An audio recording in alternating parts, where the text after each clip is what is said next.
ಗೌರವ್ ಶೆಟ್ಟಿ ಅವರು ನಟನೆಗೆ ಏನಕ್ಕೆ ಬಂದರು ಆ್ಯಂಡ್ ಹಾಗೆಯೇ ನಟ ಆಗಿಲ್ಲ ಅಂತಂದ್ರೆ ಯಾವ ಪ್ರೊಫೆಷನ್ನಲ್ಲಿ ಇರ್ತಿದ್ರು ಈಗ ಅಂತ?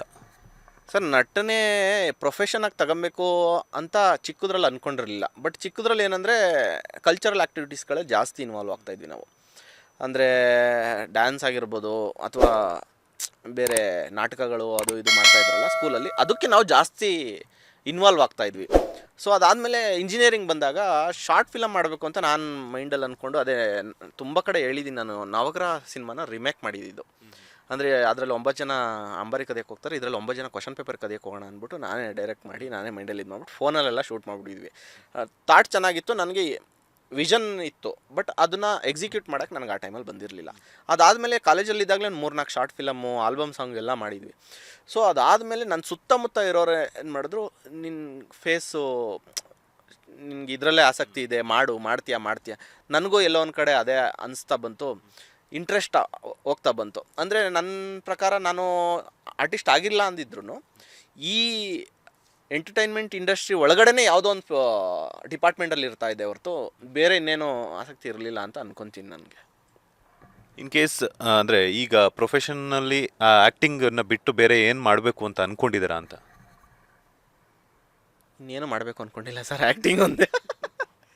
ಅಲ್ಲ, ಈಗೇನಿದ್ರು ಏನಂತಂದರೆ ಆ್ಯಕ್ಟಿಂಗೇ ನಂಬ್ಕೊಳ್ಳೋದಕ್ಕಾಗಲ್ಲ. ಯಾಕಂತಂದರೆ ಯಾರ್ಯಾವ ಸಂದರ್ಭ ಹೆಂಗೆ ಬರುತ್ತೆ ಅಂತ ಹೇಳೋದಕ್ಕಾಗಲ್ಲ. ಕೆಲವೊಂದು ಸಲ ಅವಕಾಶಗಳಿರುತ್ತೆ, ಕೆಲವೊಂದು ಸಲ ಅವಕಾಶಗಳಿರಲ್ಲ. ಬಟ್ ಬ್ಯಾಕಪ್ ಅಂತ ಹೇಳ್ಬಿಟ್ಟು ಫಿನಾನ್ಷಿಯಲ್ ಪ್ರಾಬ್ಲಮ್ಸ್ ನಮ್ಗಳಿಗೂ ಕೂಡ ಇದ್ದೇ ಇರುತ್ತೆ. ಅಂಥ ಒಂದು ಸಂದರ್ಭದಲ್ಲಿ ಏನು ಮಾಡಬೇಕು ಅಂತ, ಅಂದರೆ ಬಿಸ್ನೆಸ್ ಏನಾದರೂ ಇಟ್ಕೋಬೇಕು ಅಂತ ಅಂದ್ಕೊಂಡಿದ್ದಾರೆ ಮುಂದಿನ ದಿನಗಳಲ್ಲಿ, ಏನಾದರೂ ಆ ಥರದ ಯೋಚನೆಗಳೇನಾದರೂ ಥಿಂಕಿಂಗ್ಸ್ ಇದೆಯಾ ಅಂತ?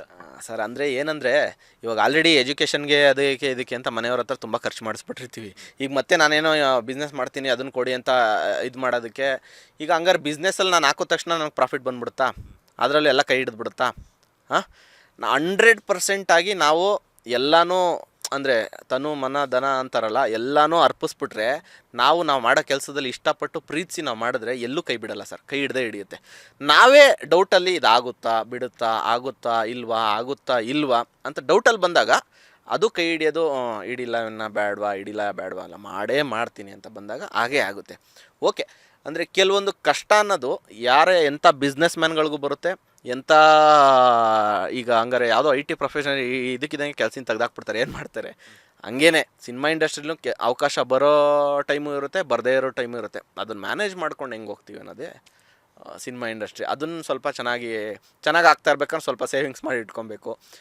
ಚೆನ್ನಾಗಿ ಏನೂ ಆಗ್ತಿಲ್ಲ ಅಂದಾಗ ಅದನ್ನು ಸ್ವಲ್ಪ ಖರ್ಚು ಮಾಡಿ, ಆಮೇಲೆ ನಮ್ಮ ಜೊತೇಲಿರೋರು ಅದೇ ಥರ ಇರಬೇಕು ಅಥವಾ ಸಪೋರ್ಟಿವ್ ಆಗಿರಬೇಕು. ಎಲ್ಲ ಥರ ಮ್ಯಾಟ್ರ್ ಆಗುತ್ತೆ ಇಂಡಸ್ಟ್ರಿಯಲ್ಲಿದ್ದಾಗ. ಎಸ್, ಈಗ ಸಾಕಷ್ಟು ವಿಚಾರಗಳನ್ನ ತಿಳಿಸ್ಕೊಟ್ರಿ. ಲೈಫಲ್ಲಿ ಈ ಒಂದು ಅವಮಾನವನ್ನು ಮರೆಯೋದಕ್ಕಾಗಲ್ಲ ಅನ್ನೋದಾದರೆ ಯಾವುದಾದ್ರೂ ಆ ಥರದ ಘಟನೆ, ಯಾವುದೋ ಇನ್ಸಿಡೆಂಟ್ನ ಶೇರ್ ಮಾಡೋದಾದರೆ? ಅದೊಂದೇ ನನಗೆ ತುಂಬ ಕಾಡಿದ್ದು ನನ್ನ ಲೈಫಲ್ಲಿ. ಅಂದರೆ ನನಗೇನಂದರೆ ನಾನು ಎಲ್ಲೇ ಹೋದ್ರೂ ಕಾನ್ಫಿಡೆನ್ಸಿಂದ ಹೋಗ್ತೀನಿ. ನಾನು 100% ಮಾಡ್ತೀನಿ ಅಂತ ಹೋಗ್ತೀನಿ. ಸೊ ಯಾವುದೋ ಒಂದು ಶೂಟಿಂಗಿಗೆ ರಿಹರ್ಸಲ್ಗೆ ಅಂತ ಕರೆದ್ರು, ಇಲ್ಲಿಂದ ತುಂಬ ದೂರಕ್ಕೆ ಕರೆದ್ರು, ಅಲ್ಲಿ ಸ್ಟೇ ಮಾಡಿಸಿದ್ರು. ರಿಹರ್ಸಲ್ ಮಾಡಿದ್ರು 2 ದಿನ. ತುಂಬ ಇಷ್ಟ ಆಯಿತು ಅವ್ರಿಗೆ ನನ್ನ ಆ್ಯಕ್ಟಿಂಗು. ಅದಾದಮೇಲೆ ಆ್ಯಕ್ಟು ಮಾಡಿಸಿದ್ರು ಒಂದಿನ. ಅದಾದಮೇಲೆ ಮಾರನೇ ದಿನ ಏನಾಯಿತು, ಅವರು ಒಂದು ತೆಲುಗು ಆರ್ಟಿಸ್ಟು, ತೆಲುಗು ಲ್ಯಾಂಗ್ವೇಜಿಗೆ ಮಾಡ್ತಾಯಿದ್ರು, ಕನ್ನಡಕ್ಕೆ ನಾನು ಮಾಡ್ತಾಯಿದ್ದೆ. ಸೊ ಅಲ್ಲಿರೋ ಸೆಟ್ ಆಫ್ ಪೀಪಲ್ಲು ತೆಲುಗು ಅವರೆಲ್ಲ ಸೇರ್ಕೊಂಡು ಏನು ಮಾಡಿಬಿಟ್ರು, ಪಾಪ ಡೈರೆಕ್ಟ್ರದ್ದು ಏನೂ ತಪ್ಪಿಲ್ಲ. ಅಂದರೆ ಅವರೆಲ್ಲ ಸೇರಿಕೊಂಡು ಇವ್ರಿಗೆ ನಾವೇ ಮಾಡ್ತೀವಿ, ನಮ್ಮದನ್ನೇ ಕನ್ನಡ ಡಬ್ಬಿಂಗ್ ಮಾಡ್ಕೊಬಿಡಿ, ಪಾಪ ಇನ್ನೊಂದ್ಸಲಿ ಏನಕ್ಕೆ ಅವ್ನು ಶೂಟ್ ಮಾಡ್ತೀರಾ, ನಾನು ಇಲ್ಲೆಲ್ಲ ಹೇಳ್ಕೊಂಬಿಟ್ಟಿದ್ದೀನಿ, ಈ ಥರ ಸಿನಿಮಾ ಎಲ್ಲ ಮಾಡ್ತಾಯಿದ್ದೀನಿ, ಈ ಥರ ಬಂದಿದ್ದೀನಿ, ಇಲ್ಲಿ ಒಳ್ಳೆ ಸ್ಟೇ ಎಲ್ಲ ಕೊಟ್ಟಿದ್ದಾರೆ, 2 ದಿನ ರಿಹರ್ಸಲ್ ಆಗಿದೆ, ಇಷ್ಟ ಆಗಿದೆ ಡೈರೆಕ್ಟ್ರ್. ಪಾಪ ಡೈರೆಕ್ಟ್ರಿಗೆ ಇಷ್ಟ ಮಾಡಿಸ್ಬೇಕು ಅಂತ ಆಸೆ. ಬಟ್ ಅಲ್ಲಿರೋರೆಲ್ಲ ಏನು ಮಾಡಿಬಿಟ್ರು, ಹಿಂಗೆ ಅಂದ್ಬಿಟ್ಟು ಇದು ಮಾಡಿದ್ರು. ಓಕೆ, ಏನು ಮಾಡಿದ್ರು ಸಡನ್ನಾಗಿ, ಇಲ್ಲ ಇದು 2 ಸಲ ಶೂಟ್ ಮಾಡೋಕ್ಕಾಗಲ್ಲ ಅಂದ್ಬಿಟ್ಟು ವಾಪಸ್ ಕಳಿಸ್ಬಿಟ್ರು ರಾತ್ರಿ. ಇದು ಏಕೆಂದರೆ ನನ್ನ ಕಡೆಯಿಂದ ಏನೋ ತಪ್ಪಾಗಿಲ್ಲ, ಏನೋ ಚೆನ್ನಾಗಿ ಮಾಡಿಲ್ಲ ಅನ್ನೋದಾದರೆ ಓಕೆ, ಅವ್ರಿಗೆ ಸರಿ ಹೋಗಲಿಲ್ಲ ಅನ್ನೋದಾಗಿ ರಿಹರ್ಸಲ್ ಮಾಡಿದಾಗಲೇ ವಾಪಸ್ ಕಳಿಸ್ಬೇಕಾಗಿತ್ತು. ಶೂಟ್ ಮಾಡಿ ಕಳಿಸಿದ್ದು ಭಾರಿ ತಪ್ಪು. ಎಲ್ಲಿ ಬಿಕಾಸ್ ದೇ ಆರ್, ಅಂದರೆ ಅವರು ತುಂಬ ಚೆನ್ನಾಗಿ ದುಡ್ಡಿಟ್ಟಿದ್ದಾರೆ ಅನ್ನೋ ಒಂದು ಕಾರಣಕ್ಕೆ ಯಾರಿಗೂ ಆ ಥರ ಮಾಡೋಕ್ಕೋಗ್ತು. ಅಂದರೆ ಇದು ಸಿನಿಮಾಗಾಗಿರುವಂಥದ್ದು ಅಥವಾ ಇಲ್ಲಿ ಬೆಂಗಳೂರಲ್ಲ ಅಥವಾ ಯಾವ ಲೊಕೇಶನಲ್ಲಿ ಆಗಿದ್ದು ಅಂತ? ಈಗ ಅವರೇನಾದ್ರು ಎದುರುಗಡೆ ಬಂದಾಗ, ಎಷ್ಟು ವರ್ಷಗಳ ಹಿಂದೆ ಆಗಿದ್ದಿದ್ದು, ಈಗ ಅವ್ರ ಎದುರುಗಡೆ ಬಂದಾಗ ಸರ್ ಈಗ ಅವ್ರೇನಾದ್ರೂ ಎದುರುಗಡೆ ಯಾವಾಗ ಸಿಗ್ತಿರ್ತಾರ ನೋಡ್ತಿರ್ತಾರ, ಈಗ ನಿಮ್ಮ ಒಂದು ರೀಚ್ನ ನೋಡಿ ಅವ್ರು ಯಾರಿಗಾದ್ರೂ ಮಾತನಾಡಿದ್ದು ಅಥವಾ ನಿಮಗೆ ಗೊತ್ತಿರೋಂಥ ಈಗಲೂ ಅಂದರೆ ಅದೇ ಹೇಳಿದ್ನಲ್ಲ, ಪಾಪ ಡೈರೆಕ್ಟ್ರದ್ದು ಏನೂ ತಪ್ಪಿಲ್ಲ. ಅವ್ರಿಗೆ ಖುಷಿ ಇತ್ತು, ಆಸೆ ಇತ್ತು, ಪಾಪ ಬೇರೆಯವ್ರ ಹತ್ರ ಹೇಳಿದ್ದಾರೆ ಅವ್ನಿಗೆ ಬೇಜಾರಾಗಬೇಡ ಅಂತ ಹೇಳೋದು. ನನ್ನ ಕೈಲಿ ಏನೂ ಇಲ್ಲ, ಪಾಪ ಅವ್ರ ಕೈಲಿ ಏನೂ ಇರಲಿಲ್ಲ ಅದು. ಬಟ್ ಓಕೆ, ಅವರು ಸಿಕ್ಕಿದ್ರೂ ಪರಿಸ್ಥಿತಿ ಹಂಗಾಗಿರುತ್ತೆ. ಬಟ್ ಎಲ್ಲೋ ಒಂದು ಕಡೆ ನನಗೆ ಅದು ಬೇಜಾರು ಅಷ್ಟೇ ಹೊರ್ತು ಯಾರನ್ನೂ ಬ್ಲೇಮ್ ಮಾಡೋಕ್ಕೆ ಹೋಗಲ್ಲ. ನನ್ನ ಟೈಮ್ ಸರಿ ಇರಲಿಲ್ಲ ಅನಿಸ್ತದಷ್ಟೇ. ಅಂದರೆ ಈ ಥರ ನನಗೆ ಬೇಜಾರಾಯಿತು, ನೀವು ಏನಾರು ಮರೆಯೋಕ್ಕಾಗಲ್ಲ ಅಂತ ಕೇಳಿದ್ರಲ್ಲ, ಇದನ್ನು ಮರೆಯೋಕ್ಕಾಗಲ್ಲ ನನಗಷ್ಟೇ. ಆದ್ದರಿಂದ ನಾನು ಅದನ್ನು ರಿವೆಂಜ್ ತಗೊಬೇಕು ಅಥವಾ ಇವೆಲ್ಲ ಏನಿಲ್ಲ. ಮನೆಯವರ ಸಪೋರ್ಟ್ ಹೆಂಗಿದೆ ಈಗ ನಿಮಗೆ?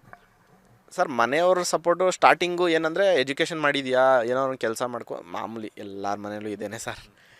ಈಗೇನಂದರೆ ಓಕೆ, ಏನೋ ಒಂದು ಮಾಡ್ತಾಯಿದ್ಯಾ, ಮಾಡು, ಹುಷಾರಾಗಿ ಮಾಡು ಅನ್ನೋ ಸಪೋರ್ಟೆಲ್ಲ ಮನೇಲಿ ಸಪೋರ್ಟಿಂಗ್ ಆಗಿದ್ದಾರೆ. ಅಂದರೆ ಮುಂಚೆ ಊರಿಗೆ ಹೋದಾಗ ಏನು ಮಾಡ್ತಿದ್ಯೋ, ಎಲ್ಲಿ ಕೆಲಸ ಮಾಡ್ತಿದ್ಯೋ ಈ ಥರ ಕೇಳ್ತಾ ಇರೋರು, ಸುತ್ತಮುತ್ತ ಇರೋರೆಲ್ಲ ನೆಕ್ಸ್ಟ್ ಪಿಕ್ಚರ್ ಯಾವುದು ಅಂತ ಕೇಳೋ ಮಟ್ಟಿಗೆ ಆಗಿದೆ ಅಂದಾಗ ಅವ್ರಿಗೊಂದು ಖುಷಿ. ಅಂದರೆ ಮುಂಚೆ ಯಾವ ಕಂಪ್ನಿಲಿ ಕೆಲಸ ಮಾಡ್ತಾಯಿದ್ದೀವಿ, ಎಷ್ಟು ಸಂಬಳ, ಈ ಥರ ಕೇಳ್ತಾಯಿದ್ರು, ಅದಕ್ಕೆ ಹೋಗ್ತಾನೆ ಇರಲಿಲ್ಲ. ಇವಾಗ ಹೋದರೆ ನೆಕ್ಸ್ಟ್ ಪಿಕ್ಚರ್ ಯಾವುದು ಅಂತ ಕೇಳ್ತಾರಲ್ಲ, ಇದು ಬೇಕಾಗಿದ್ದು ಹೋಗೋಕ್ಕೆ ಅಂತ.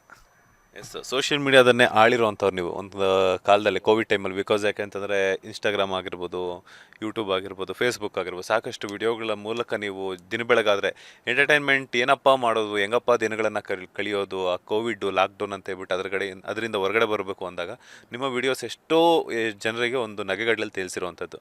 ಸೊ ಹಾಗೆಯೇ ಅಷ್ಟೊಂದು ಇಷ್ಟಪಟ್ಟಿದ್ದಾರೆ. ಸೊ ಅದ್ರ ಜೊತೆಗೆ ಒಂದಷ್ಟು ಜನ ಹುಡುಗಿರು ಕೂಡ ನಿಮ್ಮ ಫಾಲೋವರ್ಸ್ ಇದ್ದಾರೆ. ಸೊ ಎಷ್ಟು ಪ್ರಪೋಸಲ್ಸ್ ಬಂದಿದೆ ಅಂತ? ಇಲ್ಲ ಸರ್, ಎಲ್ಲರೂ ಹಂಗೆ ಅನ್ಕೋತಾರೆ. ನಂಗೆ ನಿಜವಾಗ್ಲೂ ಇದುವರೆಗೂ ಯಾವುದೇ ಥರ ಪ್ರಪೋಸಲ್ಸ್ ಎಲ್ಲ ಏನೂ ಬಂದಿಲ್ಲ. ಅದು ಹೆಂಗೆ ಎಲ್ಲರೂ ಹೇಳ್ತಾರಲ್ಲ, ನಿಮ್ಗೆ ಅಷ್ಟು ಪ್ರಪೋಸಲ್ ಬಂದಿರ್ಬೋದು, ಹಂಗೆ ಮಾತಾಡ್ಕೊಬೇಕಾದ್ರೆ ನೋಡ್ತೀನಿ ನಾನು. ಬಟ್ ನಮಗೆಲ್ಲ ಏನಕ್ಕೆ ಬರಲ್ಲ ಅಂತ ನಾನು ಅದೇನು ಹೇಳಿದ್ರೆ ಎಲ್ಲಿ ಮರ್ಯಾದೆ ಹೋಯ್ತದ ಅಂತ ಹೇಳಕ್ಕೆ ಹೋಗಲ್ಲ. ಹಂಗೆ ಸುಮ್ಮನೆ ಸೈಲೆಂಟ್ ಆಗಿಬಿಡೋದು. ಯಾವುದೂ ಬಂದಿಲ್ಲ ಸರ್. ಹೇಳಿದ್ರೆ ಅಂತಂದರೆ ಈಗ ನಮ್ಗೆ ಹೇಳ್ಬಾರ್ದು ಅಂತ ಡಿಸೈಡ್ ಆಗಿದ್ದೀರಾ ಅಂತ? ಅಂದರೆ ನನಗೆ ಬಂದಿಲ್ಲ ಅಂತ ಹೇಳಿದ್ರೆ ಎಲ್ಲಿ ನಂಬಲ್ವೋ ಅನ್ನೋದಕ್ಕೋಸ್ಕರ ನಾನು ಹೇಳಕ್ಕೆ ಹೋಗಲ್ಲ ಅಷ್ಟೇ ಹೊರತು ನಮಗೆ ಬಂದಿಲ್ಲ ನಿಜವಾಗ್ಲೂ. ಸರ್ ನಿಜ ಹೇಳಿ ಸರ್, ಯಾಕೆಂತಾರೆ ಇಷ್ಟು ಜನ ಫಾಲೋವರ್ಸ್ ಇದ್ದಾರೆ, ಆಲ್ಮೋಸ್ಟ್ 100K ಮೇಲಿದ್ದಾರೆ. ಇಷ್ಟು ವರ್ಷಗಳಿಂದ ನೀವು ಸೋಷಿಯಲ್ ಮೀಡಿಯಾದಲ್ಲಿ ಒಂದು ಬಂದಿಲ್ಲ ಅಂತಂದರೆ ನಾನು ಸರ್, ಇಷ್ಟು ದಿನ ಮಾಡಿರೋದು ಎಂಟರ್ಟೈನ್ಮೆಂಟು. ಅವರು ನಮ್ಮನ್ನ ಫಾಲೋ ಮಾಡ್ತಾ ಇರೋದು ನಮ್ಮ ಎಂಟರ್ಟೈನ್ಮೆಂಟ್ಗೋಸ್ಕರ ಹೊರತು ನಮ್ಮನ್ನ ಪರ್ಸ್ನಲಿ ಇಷ್ಟಪಡೋದಕ್ಕೋಸ್ಕರ ಅಲ್ಲ. ಪರ್ಸ್ನಲಿ ಇಷ್ಟಪಡೋಕ್ಕೆ ನನ್ನ ವ್ಯಕ್ತಿತ್ವನೇ ಯಾರಿಗೂ ಗೊತ್ತಿರಲ್ಲ. ಅಂದರೆ ನಾನು ಏನು ಅನ್ನೋದು ಯಾರಿಗೂ ಗೊತ್ತಿಲ್ಲ. ನನ್ನ ಬರೀ ಸ್ಕ್ರೀನ್ ಮೇಲೆ ಮಾತ್ರ ನೋಡಿರ್ತಾರೆ. ಗೌರವ್ ಈ ಥರ ಆ್ಯಕ್ಟ್ ಮಾಡ್ತಾನೆ ಅನ್ನೋದೊಂದು ಬಿಟ್ಟರೆ ನನ್ನ ಸರೌಂಡಿಂಗ್ಸಲ್ಲಿರೋರಿಗೆ ಮಾತ್ರ ನಾನೇನು ಅಂತ ಗೊತ್ತಿರುತ್ತೆ. ನಾನೇನು ಅಂತ ಗೊತ್ತಿರೋರು ಮಾತ್ರ ನನ್ನ ಪ್ರೀತಿಸೋಕ್ಕೆ ಸಾಧ್ಯ. ಅಲ್ಲ, ಈಗ ನೀವು ಹೇಳ್ತಿದ್ದೀರಾ ಸರಿ, ಆದ್ರೆ ನಿಮ್ಮ ಆ್ಯಕ್ಟಿಂಗ್ ನೋಡಿಬಿಟ್ಟೆ ಎಷ್ಟೋ ಜನ ಹುಡುಗಿರು ಲವಲ್ ಬಿದ್ದಿರ್ಬೋದಲ್ಲ. ನನ್ನ ಆ್ಯಕ್ಟಿಂಗ್ ನೋಡಿ ಬಿದ್ದಿರೋ ಲವಲ್ಲಿ ಅವ್ರ ಪ್ರಪೋಸಲ್ಸ್ ಎಷ್ಟು ಬಂದಿದೆ ಅಂತ ಕೇಳಿದ್ ನಾನು. ಇಲ್ಲ, ಬಂದಿಲ್ಲ, ಖಂಡಿತವಾಗ್ಲೂ ಇಲ್ಲ ಸರ್, ನಿಜವಾಗ್ಲೂ ಬಂದಿಲ್ಲ. ಮೋಸ್ಟ್ಲಿ ಅವರು ನಾನು ಕಮಿಟ್ ಆಗಿದ್ದೀನಿ ಅಂತ ಏನಾರು ಅನ್ಕೊಂಡ್ಬಿಟ್ಟವ್ರ, ಆ ಥರ ಏನಿದ್ರೆ ಇಲ್ಲ. ನೀವು ಹೇಳ್ತಿರೋ ನೋಡಿದ್ರೆ ನಮ್ಮ ಕ್ಯಾಮ್ರಾಮನ್ ರಾಘವೇಂದ್ರ ಸ್ವಾಮಿಗಳು ಕೂಡ ಆಗಾಗ ಹಿಂಗೆ ಹೇಳ್ತಿದ್ದಾರೆ. ಅವ್ರಿಗೂ ಕೂಡ ಒಳ್ಳೆ ರಸಿಕ, ಬಟ್ ಆದರೂ ಕೂಡ ಬರಲ್ಲ ಅಂತ ಹೇಳ್ತಾರೆ. ನಮಗೂ ಯಾವುದು ಬಂದಿಲ್ಲ ಸರ್. ನೋಡಿ, ಈಗ ಗೌರವ್ ಶೆಟ್ಟಿ ಅವರಿಗೆ ಯಾವುದು ಕೂಡ ಪ್ರಪೋಸಲ್ ಬಂದಿಲ್ವಂತೆ ಅಂತ ಅವ್ರು ಹೇಳ್ತಿದ್ದಾರೆ. ಅದು ಎಷ್ಟು ನಿಜ ಸುಳ್ಳು ಅಂತ ನಾನಂತೂ ನಂಬೋದಕ್ಕೆ ಸಾಧ್ಯ ಇಲ್ಲ. ಬಿಕಾಸ್ ನನ್ಗೆ ಗೊತ್ತು ಏನು ಅಂತ ಹೇಳ್ಬಿಟ್ಟು. ಯಾರಾದ್ರೂ ಖಾಲಿ ಜಾಗ ಇದೆ ಅವರ ಹಾರ್ಟಲ್ಲಿ. ಸೊ ಯಾರಾದ್ರೂ ಅದನ್ನು, ಆ ನಿವೇಶನವನ್ನು ಪಡ್ಕೋಬೋದು, ಅವರ ಪ್ರೀತಿಯನ್ನು ನಿವೇಶನವನ್ನು ಟ್ರೈ ಮಾಡ್ಬೋದು. ಬಟ್ ಅದು ಗೊತ್ತಿಲ್ಲ. ರಿಜಿಸ್ಟರ್ ಮಾಡ್ಕೊಳ್ತಾರ ಇಲ್ವಾ ಅಂತ ಹೇಳ್ಬಿಟ್ಟು ಗೊತ್ತಿಲ್ಲ ಅಲ್ಲ. ಅಂದರೆ ನಾನೇನ ಅಂತ ಇದೇನಲ್ಲ, ಗೊತ್ತಿಲ್ಲ ಸರ್. ಅದು ಆಗಬೇಕು ಅಂತ ಅಂದ್ಕೊಂಡಾಗ ತಾನಾಗೆ ಆಗಬೇಕು. ಈ ಪ್ರೀತಿ ಅನ್ನೋದು ನಾವು ಹುಡಿಕೊಂಡು ಮಾಡೋದಲ್ಲ, ತಾನಾಗೆ ಅದು ಬಂದು ಆಗಬೇಕು. ಒಬ್ರು ನೋಡಿ ಈಗ ನಾನು ಅರ್ಜೆಂಟಾಗಿ ಪ್ರೀತಿ ಮಾಡಬೇಕು ಅಂತ ಹೋದಾಗ ಸಿಗೋದಲ್ಲ ಪ್ರೀತಿ, ತಾನಾಗೆ ಆಗಬೇಕದು. ಅದು ಯಾವ ಟೈಮ್ಗೆ ಆಗಬೇಕೋ ಆ ಟೈಮ್ಗೆ ಆಗಿ ಯಾವ ಟೈಮ್ಗೆ ಸಿಗಬೇಕು ಆ ಟೈಮ್ಗೆ ಸಿಗುತ್ತೆ. ವೆಯ್ಟ್ ಮಾಡಬೇಕಷ್ಟೆ. ಓಕೆ, ಯಾರ ಮೇಲಾದರೂ ನಿಮಗೆ ಲವ್ ಆಗಿದೆಯಾ? ತುಂಬ ಜನದ ಮೇಲೆ ಆಗ್ತಾ ಇರುತ್ತೆ ಸರ್. ಲವ್ ಅನ್ನೋದ್ರೆ ಜಸ್ಟೇ ಕ್ರಶ್ ಆಗುತ್ತೆ ಅಷ್ಟೇ. ಓಕೆ, ಚೆನ್ನಾಗಿದ್ದಾರಲ್ಲ, ಚೆನ್ನಾಗಿ ಆ್ಯಕ್ಟ್ ಮಾಡ್ತಾ ಇದ್ದಾರಲ್ಲ ಅಂತ ಆಗುತ್ತೆ ಹೊರತು ಲವ್ ಅಂದರೆ ಲವ್ ಅನ್ನೋದು ಜಸ್ಟ್ ಅದು ನೋಡಿದ ತಕ್ಷಣ ಆಗುತ್ತಲ್ಲ, ಅದನ್ನು ಲವ್ ಅನ್ನೋಕ್ಕಾಗಲ್ಲ. ಆಗಿಲ್ಲ. ರೀಸೆಂಟಾಗಿ ಯಾರ ಮೇಲೆ ಕ್ರಶ್ ಆಗಿದೆ ಅಂತ? ರೀಸೆಂಟಾಗಿ ನನಗೆ ರುಕ್ಮಿಣಿ ವಸಂತ್ ಅವ್ರ ಮೇಲೆ ಆಗಿದೆ. ಕಾಂತಾರ ಪಿಕ್ಚರ್ ನೋಡಿದ್ಮೇಲೆ. ಆಮೇಲೆ ಡೆವಿಲ್ ಪಿಕ್ಚರಲ್ಲಿ ರಚನಾ ರೈ ಅವ್ರ ಮೇಲೆ ಆಗಿದೆ. ಸದ್ಯಕ್ಕೆ ಇವರಿಬ್ಬರ ಮೇಲೆ ಆಗಿದೆ ಸರ್. ಸ್ಟ್ರಾಂಗ್ ಆಗಿ ಆಗಿದೆ. ಲೇಟೆಸ್ಟ್ ಹಾಗೂ ಇಂಟ್ರೆಸ್ಟಿಂಗ್ ಸುದ್ದಿಗಳಿಗಾಗಿ ಬಾಸ್ ಟಿವಿ ಕನ್ನಡ ಚಾನೆಲ್ನ ಸಬ್ಸ್ಕ್ರೈಬ್ ಮಾಡಿ. ಹಾಗೆಯೇ ಬೆಲ್ ಐಕಾನ್ ಪ್ರೆಸ್ ಮಾಡಿ. ಇದರ ಜೊತೆಗೆ ಫೇಸ್ಬುಕ್, ಇನ್ಸ್ಟಾಗ್ರಾಮ್, ಎಕ್ಸ್ನಲ್ಲೂ ಮಿಸ್ ಮಾಡದೆ ಫಾಲೋ ಮಾಡಿ.